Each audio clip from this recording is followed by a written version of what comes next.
I mean, this is pretty obvious stuff, right? But what's happening is people have more choices and less time. So our attention span is shorter. It's less than a goldfish now. You've got to be relevant in order for people not to ignore you. People have got to know what to expect from you. Holding on to attention is not just about building trust, it's also about being consistent. Yesterday was public holiday. I'm in the second week of doing Monday Night Live on LinkedIn. Every Monday, 6 p.m, Monday Night Live. And I get to 5:30 p.m. yesterday on my day off, and I thought, oh shit, it's Monday Night Live night, right? Not prepared. Oh, it won't matter, like I can just skip it, it's only the second week. But then I'm not being consistent, am I? So I jumped on and I did it. Eventually, in the scheme of things, people will know that I deliver and I'm consistent.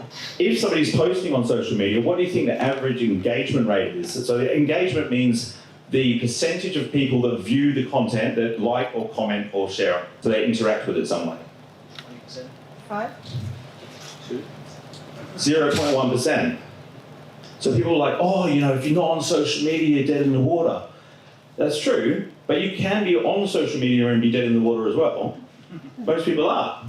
What that means is like there's a lot of crap content being posted, because if the engagement rate's that low, it means people don't care about what's being posted, the content being posted.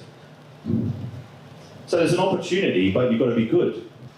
The biggest mistake that people make is they get lost in these vanity metrics. They do not matter. They might make you feel good, they might make you release dopamine and endorphins and oxytocin, but they're not going to bring in any revenue.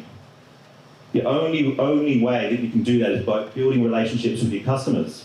Whether you use social media to do it or not, doesn't matter. But that's the way you've got to be looking at it.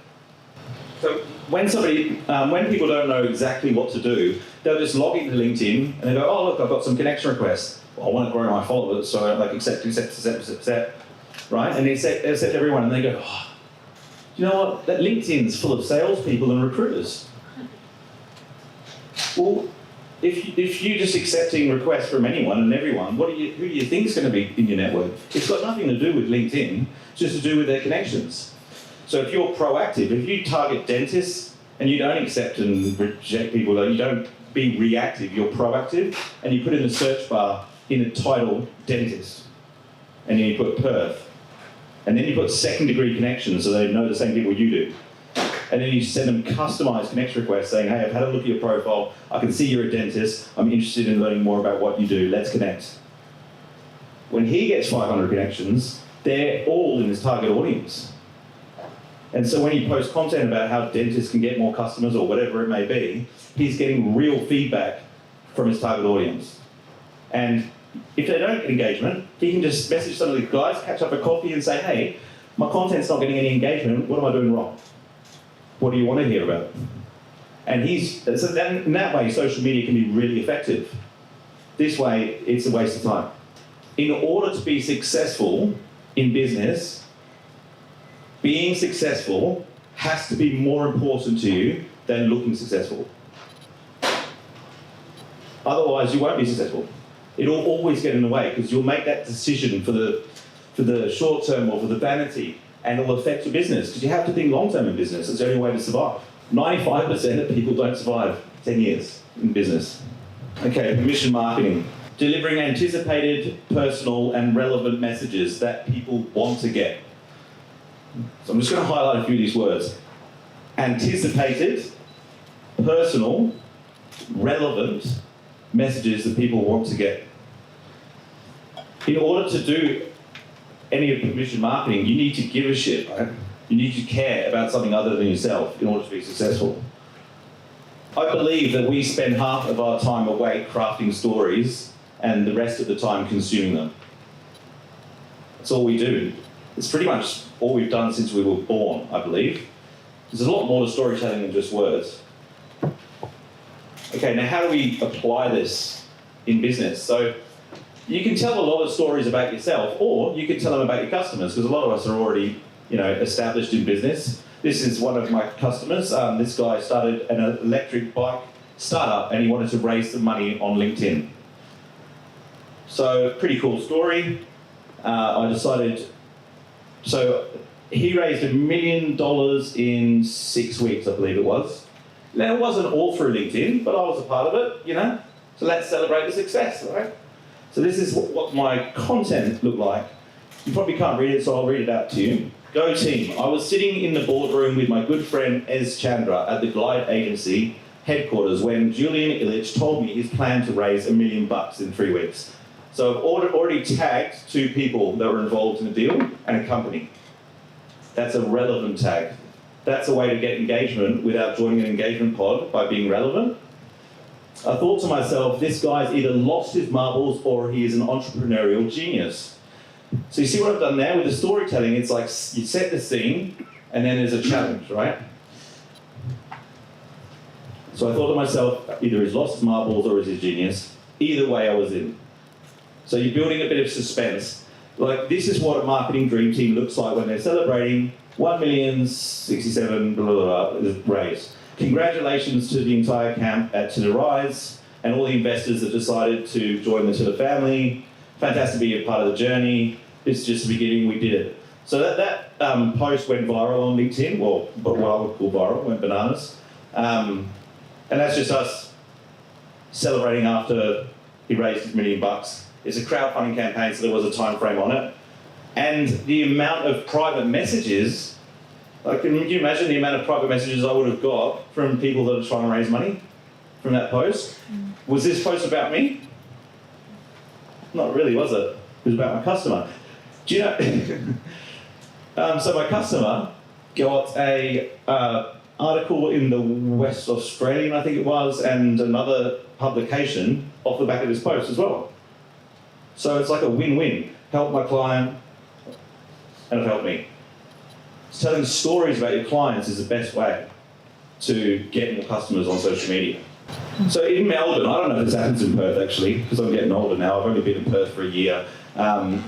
There's these nightclubs where you drive past them and there's these massive queues out the front, people waiting to get in the nightclub. You think, oh yeah, that's like the place to be.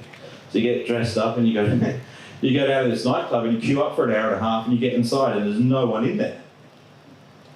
Right? You think, what the hell's up with this? Have you ever noticed that when you go to an Apple store, when an Apple releases a new product, how they always seem to sell out? Do you think that's literally because Apple are that unorganised that they don't have enough phones? So there's a thing online called social proof. And it's a bit like, I think of it like when I used to go on holiday and you want to find a restaurant for someone to eat and you like walk down the strip and there's this restaurant with like 2 or 3 people in it and you think, oh yeah, that was pretty cool. And then you see this other restaurant with like 50 people, it's packed, and you just assume to yourself that one's got better food, but you don't really know.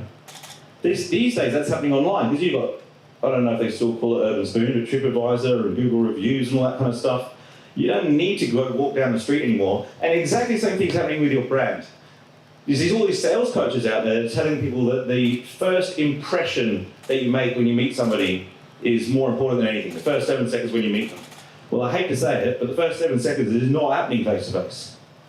It's happening online. And so, has anybody Googled their name? Put your hand up if you've Googled your name before.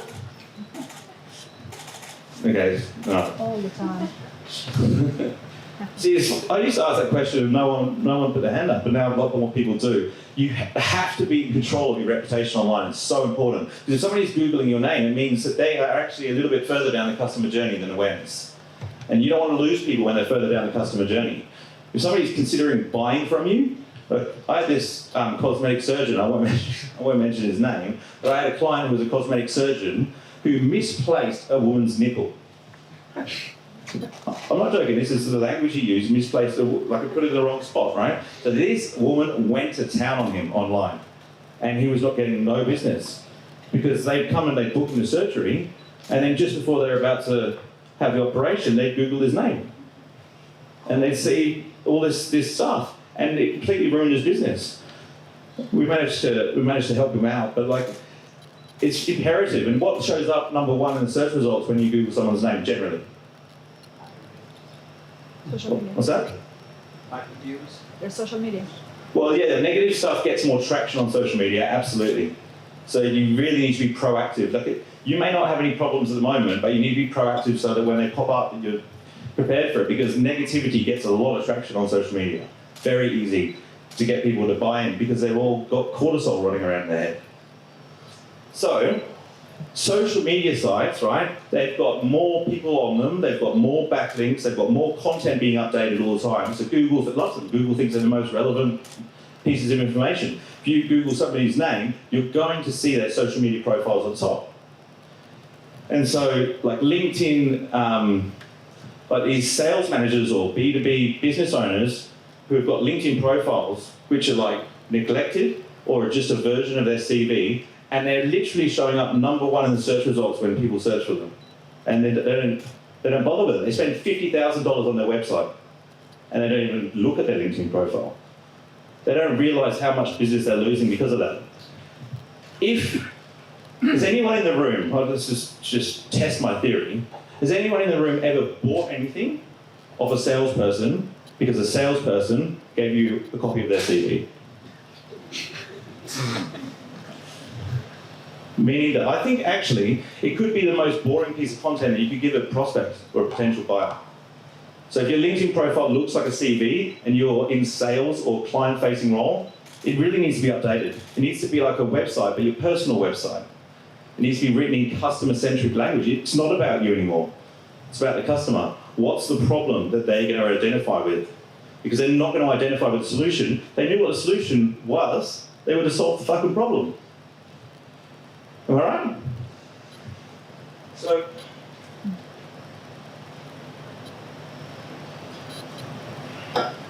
when you do create content on social media, you should spend more time talking about the problem than the solution. Because that's what people are going to identify with and relate with. That's where your stories need to start. They always need to start with a problem, and then the insight and the solution.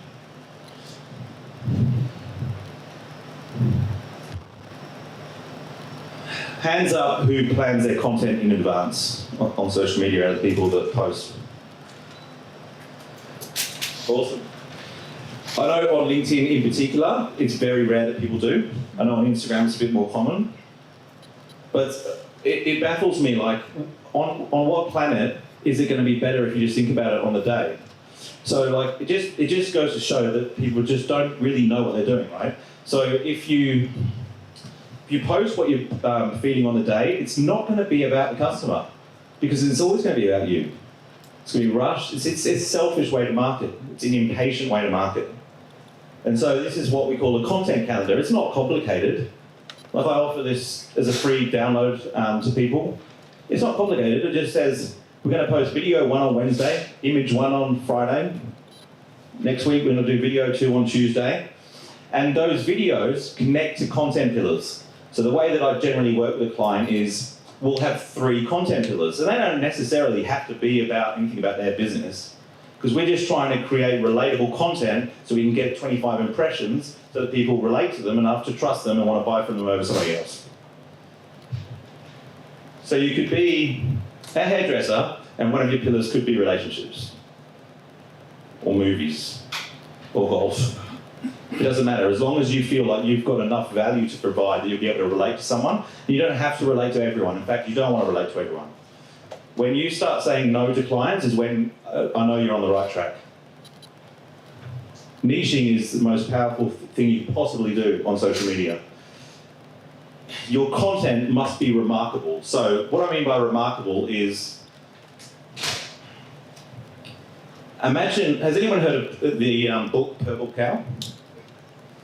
A few people? Okay, so last time I went down south for my mum's birthday, actually. Mum comes up again, there you go. Inspiration in the audience. We saw a bunch of cows. I hadn't seen cows in ages. We were driving past these cows, and I thought, should I go out, get out of the car and take a photograph of these cows? I thought, I've seen those of cows before. But if I saw a purple cow, I'd probably get out of the car, take a photo, post it on Instagram, and show my friends, right? You need to think of your business like a purple cow. You need to think about something that's remarkable enough for people to want to stop and talk about it. So do you have a purple cow in your business? There's something to take home and think about tonight. And remarkable content has 3 steps to it. It always starts with the visuals, starts with the eyes. And when I say the visuals, it doesn't always mean images or videos. In fact, on LinkedIn, for example, you generally see the caption ahead of the video or the image. So on LinkedIn, if your caption is not good, no one will press play because that's what they see first. That's what grabs their attention. So your caption needs to be really good. Copywriting is one of the most underrated skills in marketing, without a doubt. Like if you can write good copy, you're a good marketer. Simple as that. On Instagram, it doesn't matter so much. It's actually the other way around. So people look at the image, they go, oh yeah, she's pretty. Read the caption. And maybe there's some value there, maybe there's not. But if there is value and it's consistent, that person will do well on social media. If there's rubbish there, people might follow it just for the pictures, but I don't think they're going to get enough value to want to buy from that. Appeal to the mind. So when I say appeal to the mind, you don't want to teach people stuff that you can teach people stuff they don't know, but you want to engage with their worldview. You don't want to teach them new beliefs. So like one of the pieces of content that went viral recently for me was about who you hang out with is who you become. And it got like 600 shares or something like that, which then created, 4,000 likes and so many comments. But it was the shares that I was interested in. Even on LinkedIn, like a share doesn't get you that much traction, but it's an indication that people agree with the worldview. So if people agree with it and they want to be seen to agree with it, then you've won. That content will go viral. So people want other people to know that they believe that proximity is power and the people around them is who you become. That's what I learned. So I'm going to create more content around that. And then you want to aim for the heart. So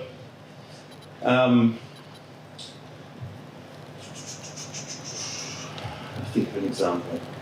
So the heart is really where the emotion is triggered. Like this is what I'm talking about when I talk about like, people remembering your content. So if they see the visual, then they read the caption, and then you figure out some way to trigger emotion within them, they'll remember the piece of content. Basically. What do I say? Start with the eyes. So these are the statistics. Like I base everything on research. So almost 50% of your brain is involved in visual processing. 70% of all your sensory receptors are in your eyes. We can get the sense of a visual scene in less than 1/10 of a second. So of course when we're scrolling through the newsfeed, that's what we're using to decide what piece of content we look at. So how do you appeal to the mind? Present rock solid content that's easy to absorb. Build intrigue and novelty. You want to build intrigue and novelty, but you want to do it in a way that's not complicated. Anytime you go complicated, it releases cortisol and adrenaline. So when somebody asks you a question in the comments on social media, what you want to avoid is getting more detailed. You get more detailed, there's more things you can disagree on, there's more chance of cortisol being released. You want to take it higher level in these conversations. It's the same in the sales scenario. In B2B sales, you want to do exactly the same thing. Like it's okay to give them the information, but not online because you lose control. You lose control of the process. Intrigue and novelty build dopamine, right? Has anybody ever told you a story and not finished it? It's quite annoying, right? What you're experiencing then is dopamine, and then it gets cut off. That's actually a really powerful way to market. Because you're creating intrigue. They want to know more. They want to know more. You don't want to tell them everything, because then what the hell are they going to meet you for, or what are they going to look at the next piece of content for? The amount of LinkedIn profiles are just telling them every single thing about the business. Like it's just too much. No one's interested. You just got to like engage them with a hook, so they want to know more, and then drip feed them content, so you get those exposures.